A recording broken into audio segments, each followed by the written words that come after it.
Welcome. Today, we're diving into the fascinating world of semantic additions. Have you ever wondered how the future of publishing might look? Imagine a world where every text is not just digital, but deeply interconnected, machine-readable, and full of meaning that computers can actually understand.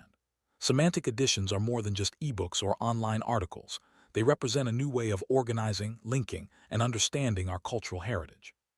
In this video, we'll explore what semantic additions are, why they matter, and how they could transform everything from literature to history. Let's start our journey into the future of publishing. Understand semantic addition. Let's take a quick trip through history. In ancient times, cultures relied on memory. Stories and knowledge were passed down orally. Then came writing and printing, which allowed us to store information in manuscripts and books. Each technological leap changed how we preserved and shared knowledge. Today, we're in the digital age, where texts exist as files and websites. But even now, most digital texts are designed for humans, not machines. Semantic additions aim to bridge this gap, making text truly understandable for computers. This shift is as big as the invention of writing itself. With the arrival of computers, text became digital. We could store, copy, and share documents like never before. The internet connected these texts, and hyperlinks gave rise to the web as we know it. But even with all this progress, computers still struggle to truly understand the meaning behind our words. They can search for keywords, but they can't grasp context or relationships. That's where semantic additions come in. They promise to unlock a new level of understanding by structuring data, so that both humans and machines can navigate meaning together. In the late 1990s, Tim Berners-Lee, the inventor of the World Wide Web, introduced the idea of the semantic web. He imagined a web where computers could not only display documents, but also understand their meaning.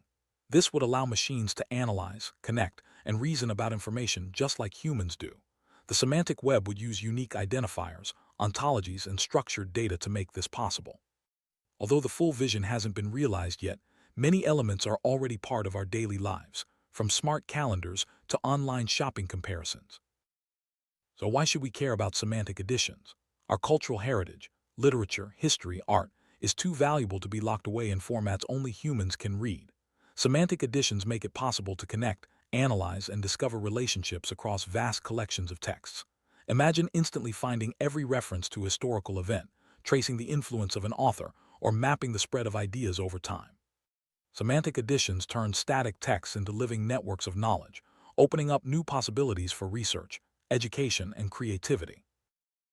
At the heart of semantic additions is markup, special tags that identify the meaning of different parts of a text. For example, a date, a person's name, or a place can all be marked so that computers know exactly what they are.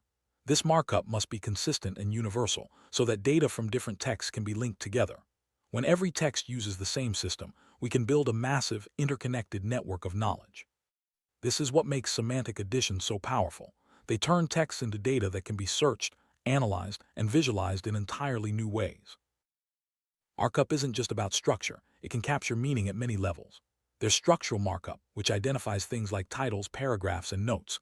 Linguistic markup tags parts of speech, like nouns and verbs. Semantic markup goes deeper, tagging concepts like animals, food, or family relationships. There's also encyclopedic markup for names, dates, and places, and even cultural markup for genres, allusions, and influences.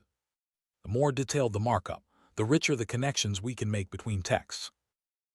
Creating semantic markup is a collaborative effort. Scholars, editors, and even enthusiastic readers can add markup to texts.